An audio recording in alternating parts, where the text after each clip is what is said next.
안녕하세요. 잠자리에서 듣는 옛 이야기 밤동아 TV입니다. 누군가의 부탁을 들어주기 여의치 않을 때 기분 나쁘지 않게 거절하기란 생각만큼 쉬운 일이 아니지요. 그런데 이렇게 거절하기 미안한 마음에 모든 부탁을 다 들어주는 것도 문제이지만 잘못 거절하다 관계가 깨어지는 더 큰 문제가 생기는 경우도 있답니다. 거절이 쉽지는 않지만 그렇다고 거절의 이유를 거짓으로 둘러대거나 마치 들어줄 것처럼 약속한 후 차일피일 미루는 것 또한 부탁한 사람에 대한 예의가 아니지요. 오늘 들려드릴 첫 번째 이야기는 바로 이와 관련된 이야기랍니다. 부탁을 들어주고 싶진 않은데 그렇다고 단번에 거절하자니 다른 사람들이 의식되어 말만 그럴듯하게 하는 사람에게 장자가 잉어 이야기를 빗대어 일침을 준답니다. 이야기를 통해 현명하게 거절하는 방법에 대해 한 번쯤 생각해 보아도 좋을 것 같습니다. 오늘 준비한 이야기도 재미있게 들으시고 편안한 휴식 되시길 바랍니다. 잉어가 사는 길. 장자는 살림이 몹시 가난했어요.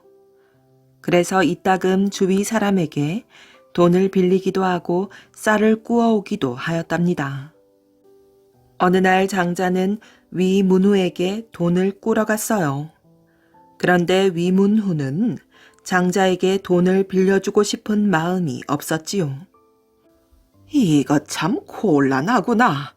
바로 거절한다면 장자와 같은 철학자를 소홀히 대접했다는 말을 듣게 될지도 모르지.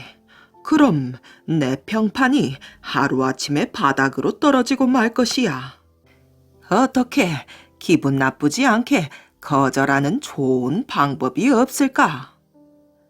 재빨리 머릿속으로 생각을 굴린 위문우는 꾀를 내어 이렇게 말했답니다. 잘 오셨습니다. 빌려드리고 말고요. 장자의 얼굴에 고마운 빛이 떠올랐어요. 그런데 그것이 지금은 빌려드릴 수가 없고 얼마 안 있으면 고을에서 세금을 걷어들일 때가 되니 추수가 끝난 다음에 300냥 정도 빌려드리지요. 그 말을 듣는 순간 장자는 위문우의 마음을 훤하게 꿰뚫어 볼 수 있었답니다. 당장 먹을 것이 없는 다급한 처지인 것을 알면서 훗날 300냥을 약속하는 태도가 솔직하게 거절하는 것보다도 더 불쾌했지요. 장자는 화가 나는 것을 꾹 참고 말했답니다. 네, 잘 알겠습니다. 그렇게 배려를 해주시니 참으로 감사합니다.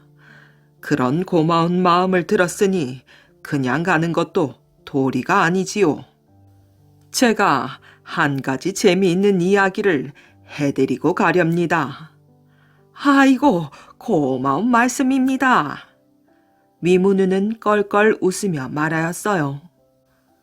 제가 어제 이곳으로 오는 도중에 어디선가 애타게 여보세요, 저 좀 살려주세요, 제발 좀 살려주세요 하고 부르는 소리가 들리지 않겠습니까? 어허, 그래서 어떻게 하셨습니까?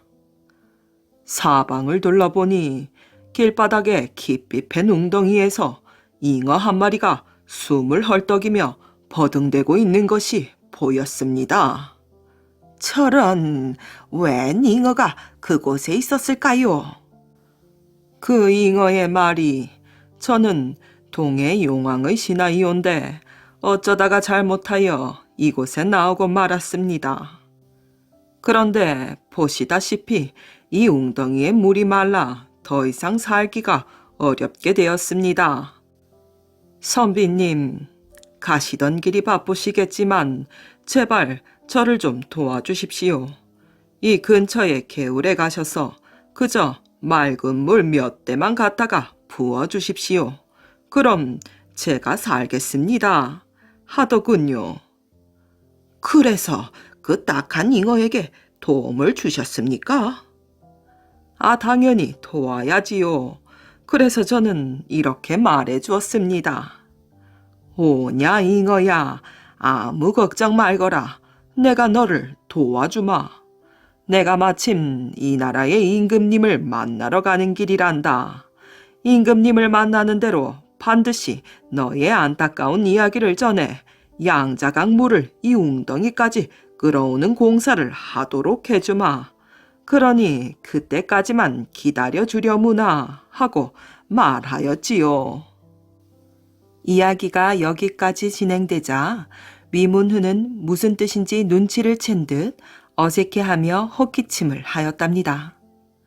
자기를 빗대어 하는 말임을 금세 알아차릴 수 있었기 때문에 가슴이 뜨끔하지 않을 수가 없었던 것이지요. 그러나 장자는 아랑곳 없이 계속 이야기를 하였답니다. 그러자 잉어가 발칵 화를 내며 말하더군요. 지금 이 순간에도 내가 살고 있는 웅덩이는 말라가고 있습니다. 내가 원하는 것은 양자강의 물을 끌어오는 대공사가 아니라 다만 한 바가지의 물이라는 것을 몰라서 그러십니까? 양자강 물을 끌어오는 공사를 하느니 차라리 일찌감치 건어물 가게에 가서 나를 찾으십시오. 라고 말이지요. 이야기를 마친 장자는 벌떡 자리에서 일어나 돌아가 버렸답니다. 단짝 오성과 한음.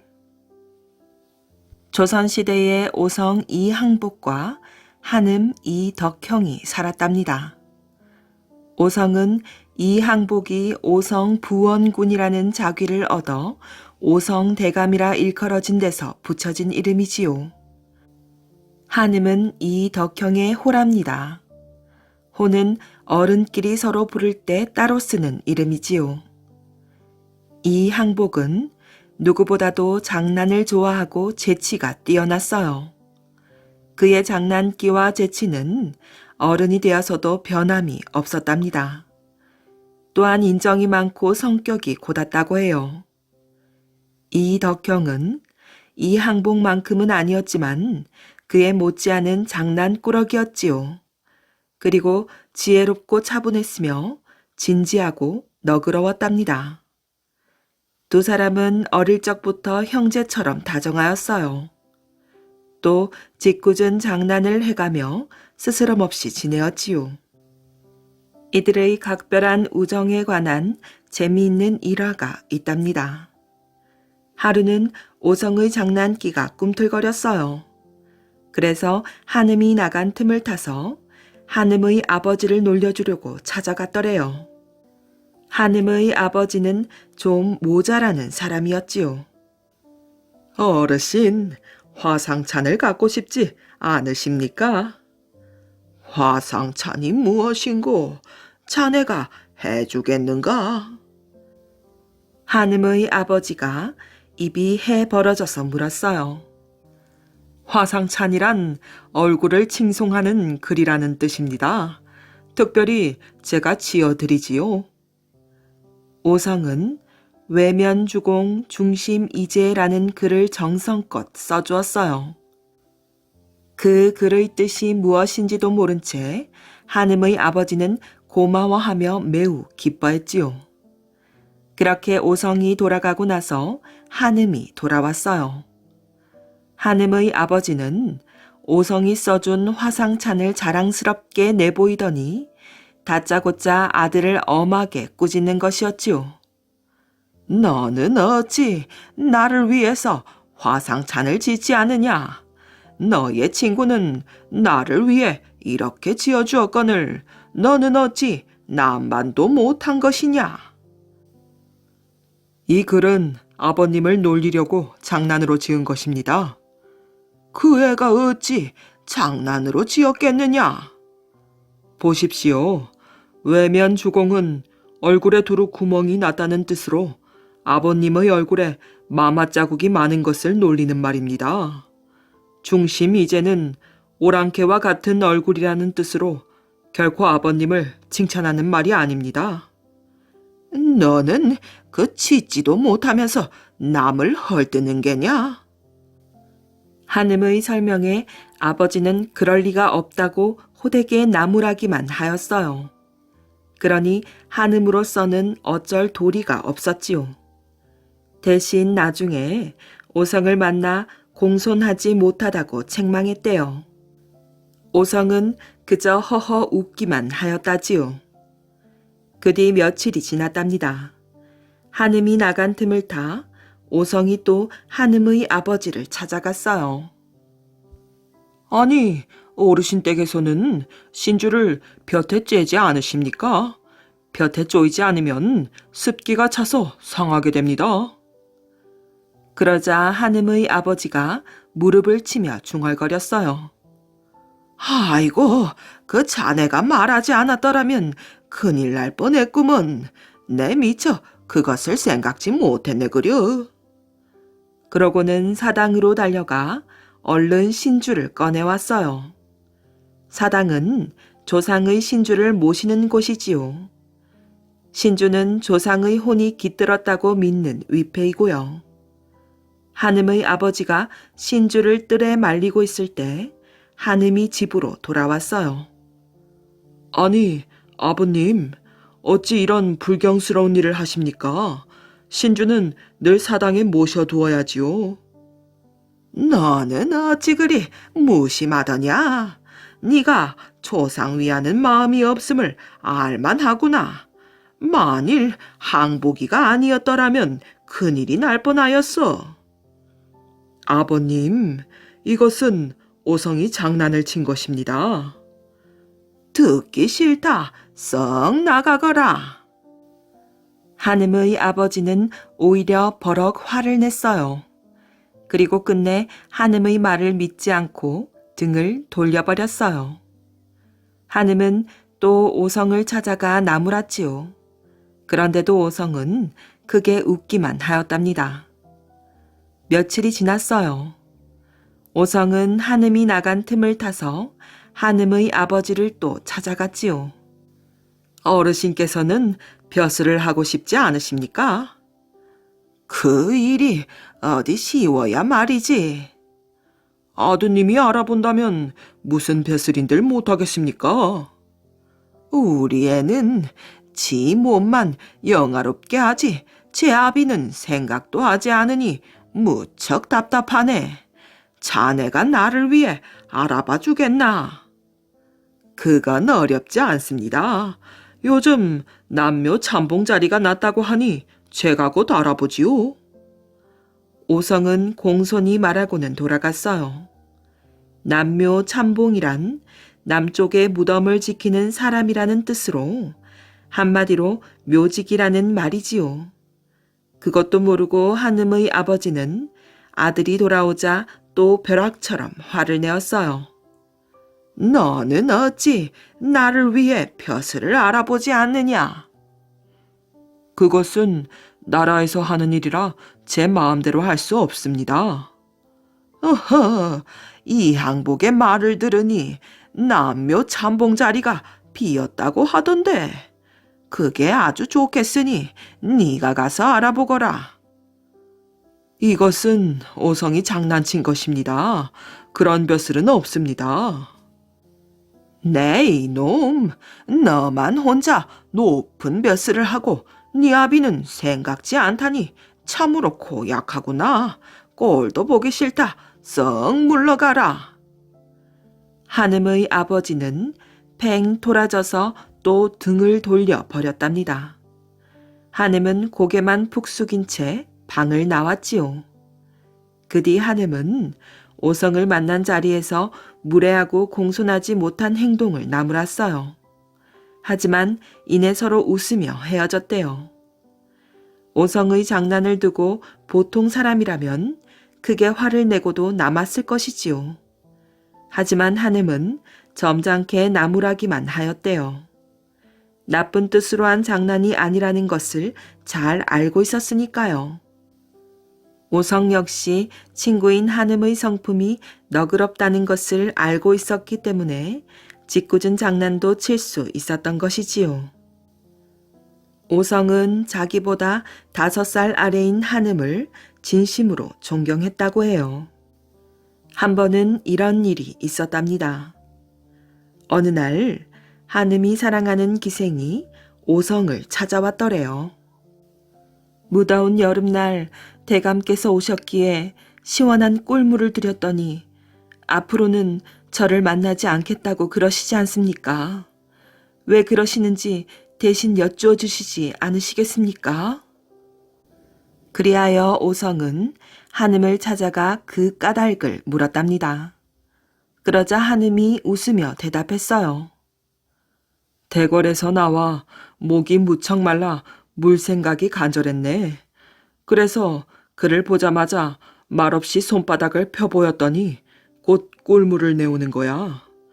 그의 얼굴이 더 아름다워 보이더군. 그런데 점점 깊이 빠져들었다가는 정작 내가 해야 할 큰일을 그르칠 것 같더군. 그래서 정을 끊고 헤어질 결심을 했다네. 그의 잘못은 덜끝 많지도 없네. 오성이 크게 감탄했어요. 범상한 사람이라면 도저히 자네처럼 알 수는 없을 걸세. 나 또한 하지 못할 일일세. 오성이 이 이야기를 기생에게 전하자 기생 역시 고개를 끄덕이며 마음속으로 더욱 한음을 존경하게 되었다고 합니다. 깨어진 거울. 중국의 남북조 시대 서덕원이라는 사람이 살았답니다. 수나라가 쳐들어와 나라가 위기에 처하자 서덕원은 아내를 불러 말하였지요. 부인, 이대로 수나라를 물리치지 못하면 우리에게 무슨 일이 생길지 모르오. 혹시 나와 헤어지게 된다면 이것을 간직하고 있다가 정월 대보름날 시장에 팔도록 하시오. 당신과 나를 이어주는 징표가 될 것이오. 서덕원은 품에서 거울을 꺼내 반으로 쪼갠 다음 한쪽을 아내에게 주었답니다. 얼마 뒤 수나라에 패한 진나라는 망하고 말았지요. 미모가 뛰어났던 아내는 수나라로 끌려가 어느 부잣집의 노비가 되었답니다. 1년 뒤 전쟁터에서 겨우 목숨을 건진 서덕원은 정월 대보름날 아내에게 말했던 대로 시장에 가서 거울을 팔고 있는 사람을 찾았지요. 마침 한 사내가 깨진 거울을 팔고 있었어요. 여보시오, 그 거울 한번 봅시다. 서덕원은 자신이 가지고 있던 거울 조각을 꺼내 맞춰보았어요. 그것은 분명히 아내가 가지고 있던 거울이었지요. 여보, 살아있었구려. 정말 다행이오. 서덕원은 그리운 마음을 담아 거울에 시를 적어 사내에게 돌려주었어요. 부디 이 거울을 아내에게 다시 전해주시오. 남편이 적어보낸 시를 본 아내는 아무것도 먹지 않고 며칠을 울었어요. 부잣집 주인이 그 모습을 보고 이상하게 여겨 물었답니다. 대체 무슨 일이 있길래 그렇게 울기만 하는 것이냐? 사연을 들은 부잣집 주인은 사정을 딱하게 여겨 아내를 고향으로 돌려보내 주었답니다. 먹음직스러운 떡 때문에. 하얀 눈이 펑펑 내리는 어느 날이었어요. 우와, 펄펄 눈이 오잖아. 너무 신나는걸. 여우는 하얀 눈밭을 뛰어다니며 신나게 놀았답니다. 한참을 놀고 나니 뱃속에서 쪼르륵 소리가 났답니다. 실컷 놀았으니 이제 먹잇감을 찾아봐야지. 여우는 슬슬 사냥을 떠났어요. 바위 틈도 샅샅이 살피고 나무 등걸도 살폈지요. 그런데 아무리 찾아도 먹잇감이 보이지 않았답니다. 여우는 너무 배가 고파 눈 속에 코를 박고 킁킁 냄새를 맡았어요. 냄새를 맡을 때마다 눈송이가 콧구멍 속으로 들어왔지요. 눈 때문에 먹이를 못 찾겠잖아. 저녁 때가 되도록 여우는 개미 새끼 한 마리도 찾지 못했답니다. 얼마나 배가 고프던지 여우는 걷기조차 힘들었지요. 마을에 가면 먹을 게 있을 거야. 밤이 되기를 기다린 여우는 살금살금 마을로 내려갔어요. 아이고 배고파. 물이라도 좀 마셔야지. 여우는 지친 몸을 이끌고 가까스로 우물가로 갔답니다. 여우가 막 두레박을 내리려는데 우물 속에 반쯤 먹다 버린 떡이 보이는 것이었어요. 누가 저 떡을 먹다가 우물 속에 버렸나 보구나. 여우는 두레박을 타고 우물 속으로 내려갔지요. 여우가 탄 두레박이 우물 속으로 주르르 내려가자 다른 쪽 두레박이 대신 위로 올라왔어요. 이런, 떡이 아니라 물에 비친 반달이었잖아. 여우는 뒤늦게 후회했지만 소용이 없었답니다. 그런데 어떻게 올라가지? 여우는 우물 위를 올려다보고는 한숨을 내쉬었어요. 줄을 타고 올라가려고 애를 썼지만 쪼르르 미끄러지기만 하였답니다. 누구 없어요? 나 좀 구해주세요. 여우는 있는 힘을 다해 소리쳤어요. 하지만 우물 속에서 웅웅거리는 소리만 들렸답니다. 여우는 오들오들 떨면서 누가 나타나기만을 기다렸지요. 겨울밤은 너무 추웠어요. 우물 속에 빠진 여우는 온몸이 얼어붙는 것 같았답니다. 그때였어요. 뽀드득 뽀드득 눈 밟는 소리가 들렸지요. 옳지, 누가 오는구나. 여우는 마른 침을 삼키며 우물 위를 바라보았지요. 시커먼 것이 고개를 쑥 내미는데 보니 바로 늑대였어요. 여우는 너무너무 기뻤지요. 어이, 늑대 친구, 여기는 어떻게 알고 왔어? 목이 말라 물 먹으러 왔지. 내가 떡 먹는다는 걸 누가 가르쳐 주었지? 늑대는 떡이라는 말에 귀가 솔깃했어요. 떡이 어디 있어? 여기 있잖아. 내가 반은 벌써 먹었다네. 그래서 절반만 남았지. 여우는 우물 속에 비친 반달을 가리켰어요. 늑대가 우물 속을 내려다보니 정말로 반이 뚝 잘린 떡이 보였답니다. 먹고는 싶었지만 우물 속으로 내려가기가 귀찮았지요. 늑대가 머뭇거리자 여우는 속이 탔어요. 자넨 떡을 싫어하는 모양이군 그래. 그럼 나 혼자 다 먹겠네. 잘 가게나. 여우는 입맛을 쩝쩝 다시며 아주 맛있게 떡을 먹는 신용을 하였답니다. 늑대는 여우가 떡을 다 먹을까봐 몸이 달았어요. 참다 못한 늑대가 우물 속을 들여다보며 소리쳤지요. 다 먹지 마. 내 것도 좀 남겨줘. 늑대는 두레박에 몸을 실었어요. 늑대가 탄 두레박이 우물 속으로 주르르 내려갔답니다. 그 바람에 여우가 탄 두레박이 위로 올라왔지요. 우물 속에서 나온 여우는 만세를 불렀어요. 야호, 살았다. 하지만 늑대는 무슨 영문인지 몰랐어요. 그저 떡이 물속에 빠진 줄 알고 두 발로 부지런히 우물 속만 헤칠 뿐이었답니다. 착한 셋째와 부자가 되는 보물. 오랫동안 병을 앓고 있는 늙은 아버지가 세 아들을 머리맡에 불러앉혔어요. 세상을 떠나기 전 당부해두고 싶은 말이 있었기 때문이지요. 아무래도 내가 얼마 살지 못할 것 같구나. 내가 죽으면 재산을 너희 삼형제가 똑같이 나누어 갖도록 하거라.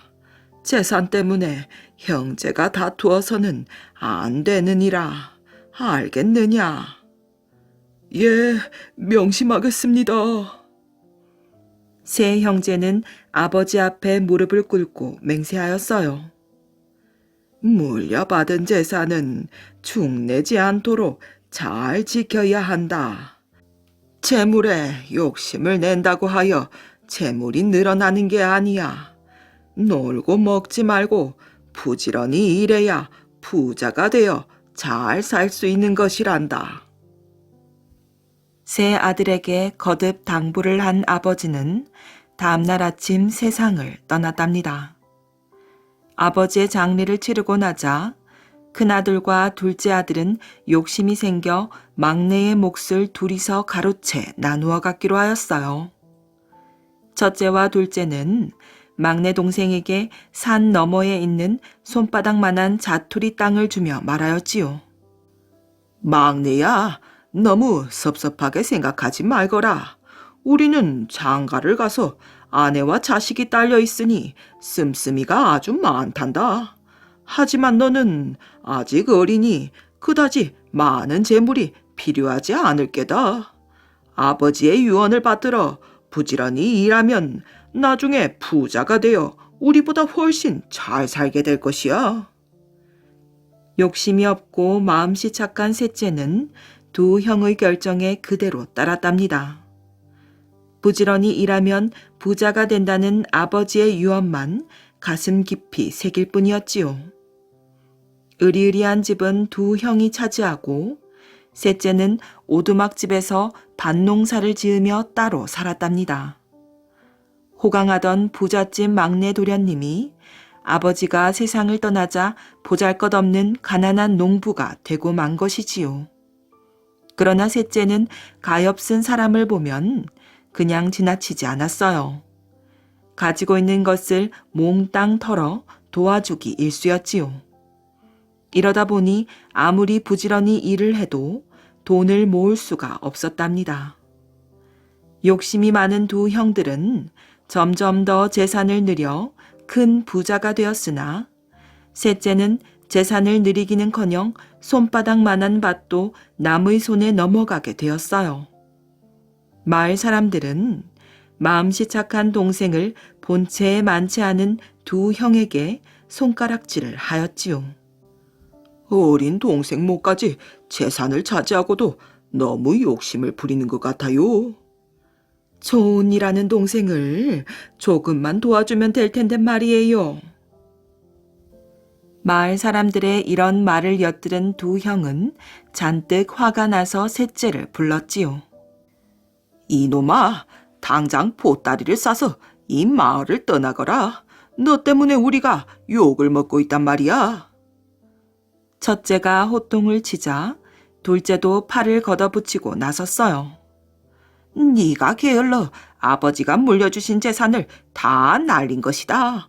마을 사람들의 눈에 띄지 않는 곳으로 어서 떠나거라. 셋째는 기가 막혔어요. 똑같이 나누어 가지라는 아버지의 유언을 어긴 욕심 많은 형들이 밉기도 했으나 꾹 참고 떠나기로 마음먹었답니다. 갈 곳이 없는 셋째는 발길 닿는 대로 걸음을 옮겼어요. 길을 가다가 닥치는 대로 이를 거들어주고 밥을 얻어먹으며 발 붙이고 살 곳을 찾아다녔지요. 그러던 어느 날이었어요. 개울가에서 쉬고 있는데 나이든 스님 한 분이 무거운 짐을 들고 개울물을 건너가고 있었답니다. 스님은 힘이 붙여 넘어질 듯 비척거렸어요. 인정 많은 셋째는 스님이 넘어질 것 같아 걱정이 되어 쫓아갔지요. 스님, 제가 들어드리겠습니다. 이리 주십시오. 셋째는 짐을 빼앗듯이 받아들고는 한 손으로는 스님의 손을 잡고 개울을 건넜답니다. 고맙소 젊은이. 스님은 대견스럽다는 듯이 셋째의 얼굴을 훑어보며 말하였지요. 별 말씀을 다 하십니다. 셋째는 높은 산 허리에 있는 스님의 절까지 짐을 들어다 드렸어요. 절에 들어선 스님은 셋째의 얼굴을 살피며 물었지요. 젊은이는 어디로 가는 길인가? 사실은 자리를 잡고 살 곳을 찾아 헤매는 중입니다. 허허, 갈 곳이 없나 보군. 젊은이는 도대체 왜 집을 나왔는가? 셋째는 스님에게 그동안에 있었던 일을 사실대로 이야기했어요. 그렇다면 이 절에서 나와 함께 지내면 어떻겠는가? 예, 이 절에서 살아도 되겠습니까? 스님, 정말 고맙습니다. 스님의 말에 셋째는 너무 기뻐 넙죽 절을 하였어요. 당장 먹고 잘 곳이 없는 셋째로서는 얼마나 다행한 일인지 몰랐답니다. 젊은이가 승낙해주니 나 또한 정말 고맙구먼. 스님도 셋째 못지않게 아주 좋아하였지요. 셋째는 그날부터 절에서 늙은 스님을 모시고 살게 되었어요. 절간 살림은 말할 것도 없고 몸이 불편한 스님을 도와드리며 지내었답니다. 스님도 인자하시고 힘든 일 없이 편안하게 몇 달을 보내었어요. 그러나 날이 가면 갈수록 마음 한구석이 텅 빈 것 같이 외로웠지요. 고향에 있는 두 형님들은 어떻게 지낼까? 정든 마을 사람들도 만나보고 싶구나. 두 형에게 쫓겨난 고향이지만 그리워 견딜 수가 없었답니다. 눈을 감으면 마을 사람들과 두 형의 얼굴이 자꾸 떠올라 잠을 이루지 못한 날도 한두 번이 아니었어요. 스님은 이런 셋째의 마음을 빤히 들여다보고 있었지요. 곁에서 안타깝게 지켜보던 스님은 마침내 셋째를 돌려보내기로 마음먹었어요. 젊은이, 이제 그만 고향으로 돌아가게나. 예? 아닙니다. 늙으신 스님을 누가 모신단 말입니까? 내 걱정은 말게나. 그동안 자네 덕에 아주 편히 지내었어. 이것은 수고한 값으로 주는 선물일세. 보잘것없지만 가지고 가게나. 스님은 셋째에게 젓가락 한 벌과 표주박, 집 방석을 꺼내어 주었어요. 스님, 정말 고맙습니다. 선물을 받은 셋째는 스님께 하직 인사를 드리고 절을 나왔답니다. 고향에 돌아갈 생각을 하니 발걸음이 가벼워 하루 종일 쉬지 않고 걸어도 전혀 힘들지 않았어요. 그러나 먼 길이어서 고향에 닿기 전에 해가 저물어 어둠이 깔리기 시작했답니다. 아무리 둘러보아도 가까이에는 하룻밤 묵어갈 주막도 없고 집 한 채 없는 그야말로 허허 벌판 뿐이었지요. 캄캄해지자 셋째는 하는 수 없이 길가에서 자고 가기로 하였답니다. 스님이 선물로 준 집방석을 깔고 눕자마자 고단하여 깊은 잠에 빠지고 말았어요. 새벽에 잠에서 깨어난 셋째는 깜짝 놀라서 벌떡 일어났답니다. 이상하다. 여기가 어디지? 내가 꿈을 꾼 모양이군. 셋째가 누워있는 곳은 들판의 길가가 아니라 으리으리한 집의 안방이었어요. 살을 꼬집어 아픈 걸로 보아 분명 꿈이 아니었답니다. 덮고 있는 이불도 만져보니 보드라운 비단 이불이 틀림없었어요. 더욱 이상한 것은 어젯밤 깔고 누운 스님이 준 집방석이 요 밑에 그대로 놓여 있다는 것이었어요. 물론 표주박과 젓가락도 머리맡에 가지런히 놓여 있었지요. 옳지, 스님이 준 집방석이 요술을 부린 게 틀림없구나. 그렇다면 이 표주박과 젓가락도 예사로운 물건이 아닐 거야. 셋째는 표주박을 소중히 들고 살펴보았어요. 우연히 표주박을 기울이자 신기한 일이 벌어졌지요. 맛있는 음식이 쏟아져 나오는 것이었어요. 셋째는 배고픈 김에 젓가락을 집어들었어요. 그러자 예쁜 아가씨들이 우르르 몰려나와 공손히 큰 절을 올리며 말했답니다. 주인 어르신, 저희들의 노래와 춤을 보시며 그동안의 피로를 푸십시오. 아가씨들은 노래를 부르며 춤을 추기 시작했어요. 그러자 집안에는 집안일과 심부름을 하는 하인들이 나타나 부지런히 시중을 들어주었지요.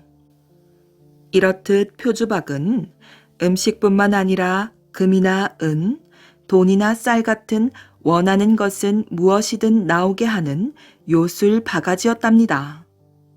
처음에 음식이 나온 것은 주인이 배고픈 것을 미리 알아채고 내보낸 것이었지요. 셋째는 스님이 준 3가지 선물 때문에 하루아침에 엄청난 부자가 되었답니다. 이젠 나도 부자가 되었으니 두 형님들도 반갑게 맞이해 줄 거야. 다음날 아침 날이 밝자 셋째는 고향으로 떠날 채비를 하였답니다. 하인들이 벌써 주인의 마음을 헤아려 가마를 대문 앞에 대놓고 기다리고 있었어요. 셋째가 고향으로 떠나는 행렬은 사또의 행차와 다를 바가 없었지요. 화려하고 멋진 옷을 차려입은 셋째가 탄 가마의 앞뒤에는 말을 탄 젊은 하인들이 줄을 지어 따랐답니다. 행렬은 마침내 고향 마을이 내려다 보이는 언덕 위에 이르렀어요. 셋째는 벌써부터 고향에 돌아온 듯 마음이 들떴지요. 그러나 다른 한편으로는 걱정스러운 마음이 들기도 하였답니다. 두 형님들이 내 행렬을 보면 아마 깜짝 놀라시겠지. 생각 끝에 셋째는 입고 있던 비단 옷을 벗고 전에 입던 허름한 옷으로 바꿔 입었어요. 타고 온 가마와 하인들도 모두 돌려보냈답니다. 스님이 준 3가지 선물만 어깨에 메고 혼자 걸어서 형님의 집으로 들어갔어요. 고향을 떠날 때와 비슷한 차림이었지요. 형님, 그동안 안녕하셨습니까? 막내가 돌아왔습니다. 허름한 옷을 입고 들어서는 셋째 동생을 본 형들은 반가워하기는커녕 얼굴을 찡그렸어요. 형님, 저도 형님들과 함께 고향에서 살고 싶어 돌아왔습니다. 이젠 저도 부자로 잘 살 수 있게 되었습니다. 그러나 두 형들은 셋째의 말을 믿지 않았답니다. 첫째 형은 눈을 부릅뜨고 말하였어요. 에헴, 너는 아버지의 유언을 벌써 잊었단 말이냐?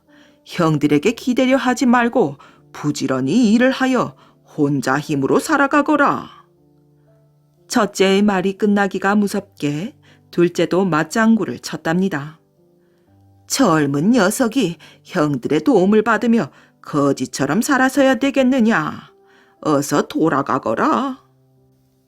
쌀쌀 맞은 두 형의 말과 태도에 실망한 셋째는 고향이나 두 형에 대한 그리움도 사라져버렸어요. 그래서 셋째는 아무 말 없이 형의 집에서 나와버렸지요. 그러나 벌써 날이 저물어 어두웠어요.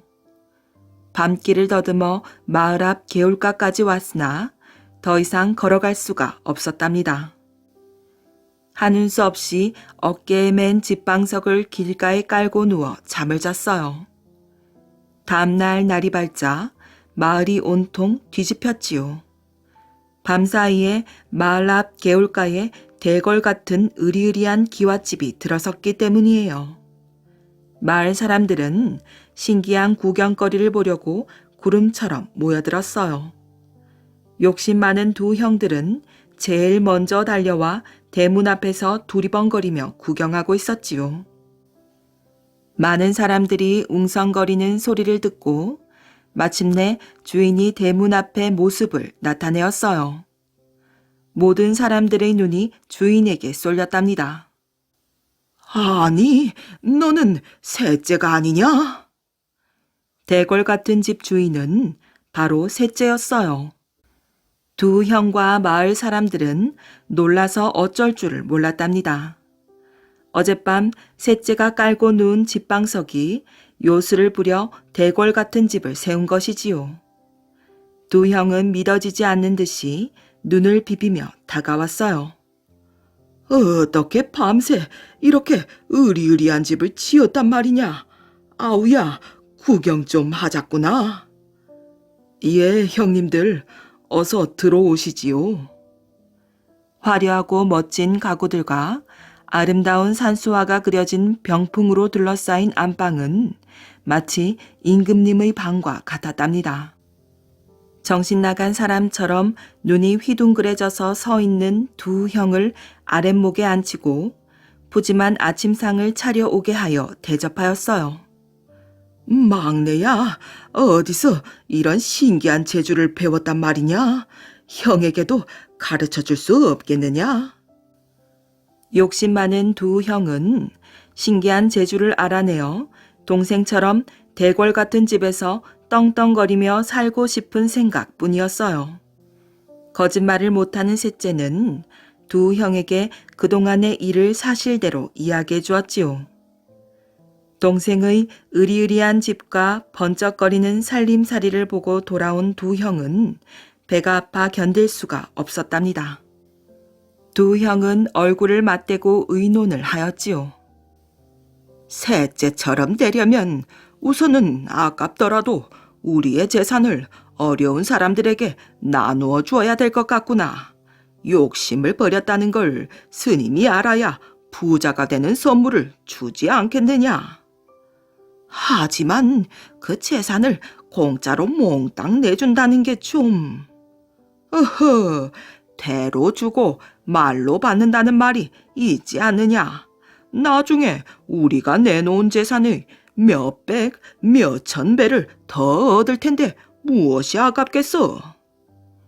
첫째의 말에 망설이던 둘째도 솔깃하여 따르기로 하였답니다.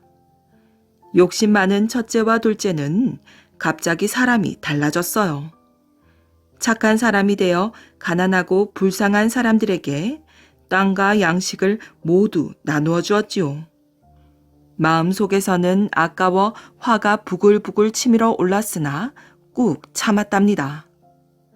얼마 가지 않아 재산을 다 나누어 준 첫째와 둘째는 빈 털터리가 되었어요. 자, 이제 재산을 몽땅 내주었으니 스님을 찾아가 보자꾸나. 두 형은 부자가 되는 보물을 얻은 듯이 가슴이 부풀어 올랐지요. 곧장 셋째가 가르쳐준 절을 향하여 먼 길을 떠났답니다. 마침내 늙은 스님이 계신 절을 찾아 들어갔어요. 그러나 스님의 모습은 보이지가 않았지요. 저녁 때가 되면 돌아오시겠지? 두 형은 스님이 돌아올 때를 기다렸어요. 그러나 해가 저물어 날이 어둑어둑해져도 스님은 돌아오지 않았답니다. 다음 날에도 그 다음 날에도 스님은 나타나지 않았어요. 두 형은 사람 하나 없는 빈 절에서 굶주리며 며칠을 기다렸으나 스님은 돌아오지 않았어요. 두 형은 하는 수 없이 절을 나왔답니다.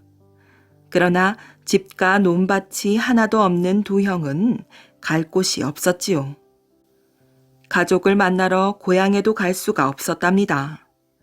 거짓으로 어려운 사람을 도와준 게 너무 부끄러웠기 때문이지요. 그래서 두 형은 허름한 옷차림으로 이 마을 저 마을 밥을 얻어먹으며 돌아다녔어요. 마음씨 착한 셋째는 이 소문을 듣고 두 형과 가족 모두를 집으로 불러들였어요. 그리고 전과 다름없이 편하게 잘 살 수 있도록 도와주었답니다. 은코 신사와 세 자매. 옛날에 딸 셋을 가진 가난한 어머니가 있었답니다. 그 집 가족들은 남의 집 빨래를 해주고 품삯을 받아서 먹고 살았지요. 어머니와 딸 셋이 하루 종일 쉬지 않고 일했지만 품삯이 너무 적었으므로 한 끼도 배부르게 먹어본 적이 없었답니다. 어느 날 큰딸이 들고 있던 빨래를 내동댕이 치며 말하였어요. 차라리 집을 떠나서 악마에게 가서 일을 해주는 게 낫겠어요. 이대로는 견딜 수가 없어요. 어머니가 질겁을 하며 딸을 나무랐어요. 얘야, 그런 말을 함부로 하는 게 아니다. 미래의 일은 누구도 알 수 없으니 말이다. 그런 일이 있은 지 며칠이 지났을 때 그 집에 웬 신사가 한 사람 찾아왔어요. 검은 양복을 말쑥하게 입은 그 신사는 이상하게도 코가 은으로 되어 있었지요. 신사는 정중하게 인사하며 말하였어요.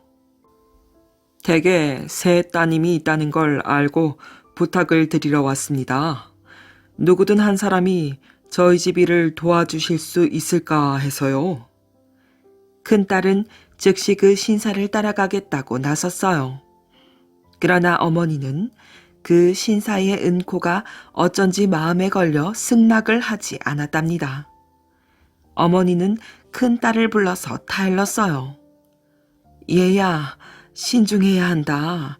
나는 저 사람의 은코가 어쩐지 불길해 보이는구나.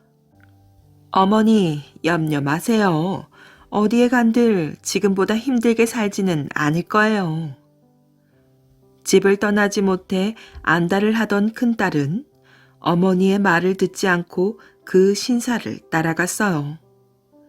신사는 산을 넘고 숲을 지나 어디론가 자꾸만 걸어갔답니다.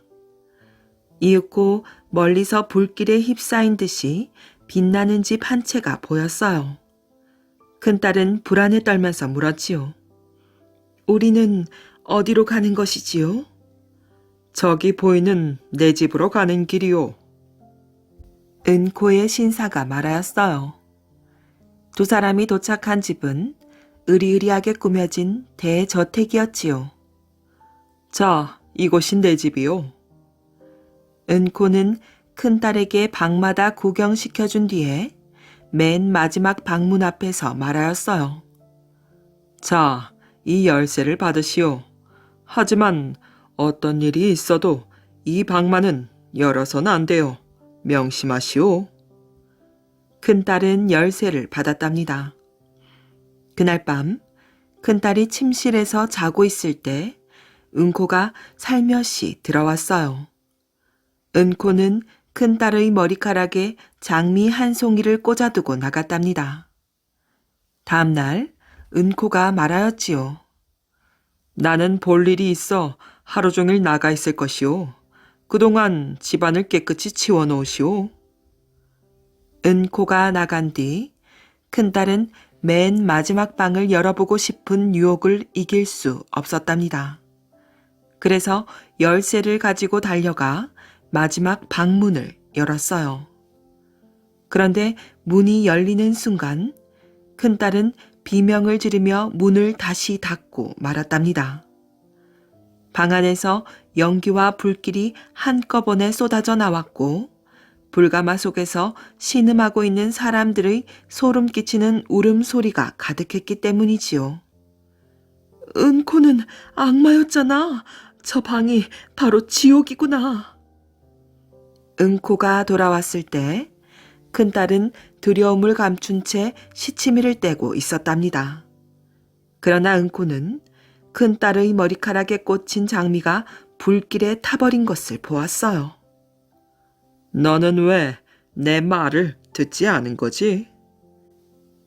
은코는 무섭게 말하며 큰딸을 끌고 가서 지옥문을 열고 불길 속에 던져버렸어요. 이튿날 은코는 큰딸의 어머니를 찾아가 말했답니다. 큰따님은 잘 지내고 있습니다. 그런데 일이 너무 많아 도와줄 사람이 필요합니다. 둘째 따님을 데려가게 해주십시오. 둘째 딸도 기꺼이 은코를 따라 나섰어요. 둘째를 데리고 돌아온 은코는 이번에도 역시 방마다 구경을 시켜준 후에 열쇠를 주며 말하였지요. 다른 방은 모두 마음대로 쓰시오. 하지만 맨 마지막 방만은 절대로 열어보아서는 아니 돼요. 그런 건 염려 마세요. 둘째가 약속했어요. 그날 밤 둘째가 잠든 뒤에 은코는 살며시 방에 들어와 둘째의 머리에 카네이션 한 송이를 꽂아 놓았어요. 날이 밝자 은코가 말하였지요. 나는 일이 있어 하루 종일 나갔다가 저녁에나 돌아올 거요. 그 안에 집안을 청소해 놓으시오. 은코가 집을 나간 뒤 둘째도 역시 유혹을 이기지 못하고 맨 마지막 방을 열었어요. 뜨거운 연기와 불꽃이 너울대는 지옥에서 사람들이 비명을 지르고 있었답니다. 둘째야, 제발 나를 구해줘. 둘째는 큰언니의 비명 소리를 들었지만 너무나 무서워 문을 쾅 닫아버리고 말았답니다. 저녁 때가 되자 둘째는 시치미를 떼고 있었지만 은코는 카네이션이 타버린 것을 보고 모든 것을 알아차렸지요. 은코는 무섭게 화를 내며 둘째마저 지옥불에 던져버리고 말았답니다. 이튿날 은코는 다시 둘째의 어머니를 찾아갔어요. 두 따님은 아주 잘 있습니다. 그러나 일거리가 많아 도와줄 사람이 필요하답니다. 막내 따님을 보내주시지요. 그래서 아름답고 영리한 막내딸도 은코를 따라가게 되었답니다. 은코는 막내에게도 두 언니에게 한 것과 마찬가지로 방들을 보여준 뒤 열쇠 꾸러미를 주며 맨 마지막 방을 절대로 열지 말라고 말하였어요. 밤이 되자 은코는 잠든 막내의 머리카락에 자스민 꽃을 꽂아두었지요. 이튿날 잠자리에서 일어난 막내는 맨 먼저 머리를 손질했어요. 어머나, 친절하게도 내 머리에 자스민 꽃을 꽂아주었잖아. 하지만 틀림없이 무슨 속셈이 있을 거야. 막내는 이렇게 생각했답니다. 밖에 나가 일을 보고 저녁 때에 돌아오겠소. 은코는 이번에도 밖으로 나갔답니다. 막내는 자스민 꽃을 꽃병에 꽂아두고 언니들과 마찬가지로 비밀의 방을 열었어요. 문을 열자 뜨거운 연기와 불길이 날름거리는 지옥이 나왔답니다. 막내는 불가마 속에서 비명을 지르는 사람들 중에 큰언니와 둘째 언니가 있는 것을 보았어요. 막내야, 우리를 구해줘. 막내야, 여기서 나가게 해줘. 막내는 곧 문을 닫고 떨리는 가슴을 진정시켰어요. 어떻게 하면 언니들을 구해낼 수 있을까? 막내는 하루 종일 그것을 생각했답니다. 저녁 때가 되자 막내는 자스민 꽃을 머리에 꽂고 은코가 돌아오기를 기다렸어요. 집에 돌아온 은코는 자스민이 싱싱한 채로 있는 것을 보고 대단히 기뻐했답니다. 시든 꽃으로 머리를 장식하는 사람이 어디 있겠어요? 막내는 애교를 부리며 말하였어요. 그래, 그 꽃이 변함없는 한 너는 행복하게 살 수 있을 것이야. 하지만 나는 행복할 순 없을 거예요. 막내가 한숨을 쉬며 말하였어요. 왜 그러지? 걱정이 있으면 말을 해보렴. 내가 떠나올 때 어머니가 편찮으셨거든요. 병세가 좀 어떠신지 걱정이 되어 견딜 수가 없답니다. 그런 일은 걱정 말거라. 내가 가서 안부를 전해주지. 정말 그렇게 해주실 거지요? 물론 정말이지. 그럼 당신 편에 빨래 보따리를 좀 보내야겠어요. 건강하시면 어머니가 곧 빨아주실 테니까요. 좀 무거울 텐데 괜찮겠어요? 빨래 보따리가 무거워야 얼마나 무겁겠어. 걱정 말고 꾸려놓으렴. 은코가 큰 소리를 쳤답니다. 이튿날 은코가 외출한 뒤에 막내는 지옥문을 열고 큰언니를 꺼내었어요. 언니, 이 자루 속에 들어가 있어요. 은코가 언니를 집으로 가져다 놓을 거예요. 하지만 만약 가는 도중에 은코가 자루를 내려놓으려고 하거든. 나는 당신이 하는 짓을 다 보고 있어요라고 소리쳐야 해요. 막내는 이렇게 이른 뒤에 큰언니를 빨래자루 속에 넣어두었어요. 은코가 돌아오자 막내가 자루를 가리키며 말했답니다. 이 빨랫감을 어머니에게 드리고 오세요. 꼭 전해주겠다고 약속해 주세요. 약속하지. 내 눈은 멀리 있는 것도 모두 볼 수 있다는 걸 아셔야 합니다.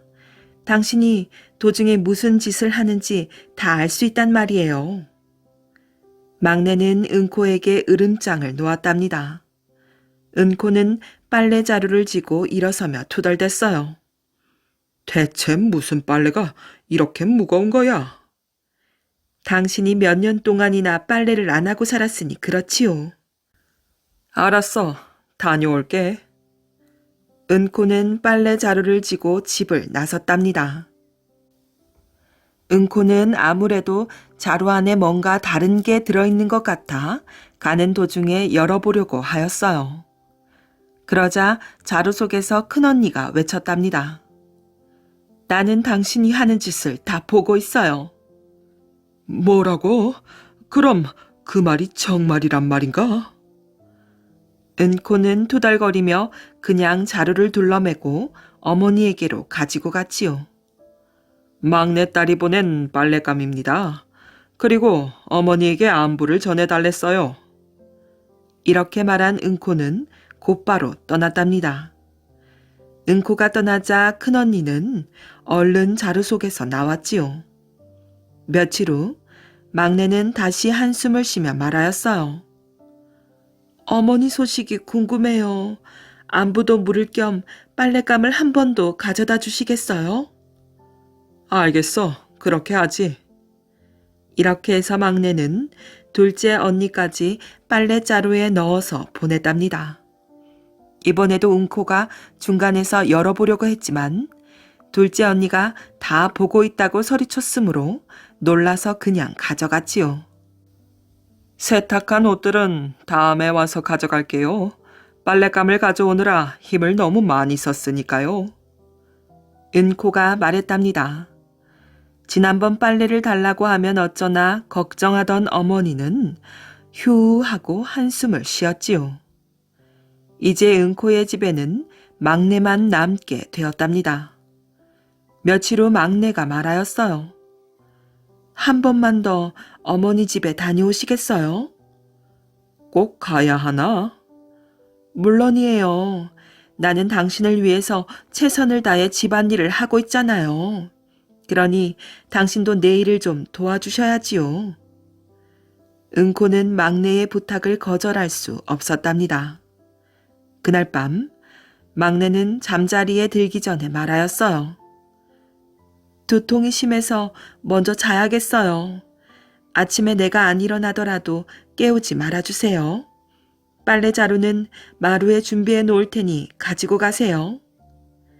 막내는 베개로 인형을 만들어 자기 잠옷과 모자를 씌워 침대에 눕혀 놓았지요. 그리고 자기는 빨래 자루 속에 들어가 있었어요. 아침이 되자 방문을 열고 막내가 침대 속에 있는 것을 확인한 은코는 빨래 자루를 쥐고 집을 떠났답니다. 오늘은 깊이 잠들었으니 내가 하는 일을 보지 못하겠지. 아무래도 이상하니 자루 속을 살펴보아야겠어. 가는 도중에 은코는 자루를 내려놓고 열어보려고 하였어요. 그때 자루 속에서 막내가 외쳤지요. 나는 당신이 하는 짓을 다 보고 있어요. 다 보고 있다고요. 아니, 영리한 여자인 줄은 알지만 도대체 조금도 빈틈이 없군. 은코는 한숨을 쉬며 빨래 자루를 메고 막내네 집으로 갔답니다. 자루를 내려놓은 은코는 재빨리 돌아서며 말하였어요. 막내 따님이 두통이 심합니다. 어서 돌아가 보아야겠습니다. 은코가 돌아간 뒤 막내가 빨래자루에서 나왔답니다. 영리한 막내 덕분에 무사히 돌아온 세 자매는 서로 부둥켜 안고 기뻐했어요. 막내는 빨래자루 속에 가득 담아온 은코의 돈을 꺼내며 말하였지요. 이제는 남의 집 빨래는 하지 않아도 편히 살 수 있게 되었어요. 세 자매는 더 이상 은코가 찾아오지 못하도록 집 앞에 커다란 십자가를 세워두었답니다.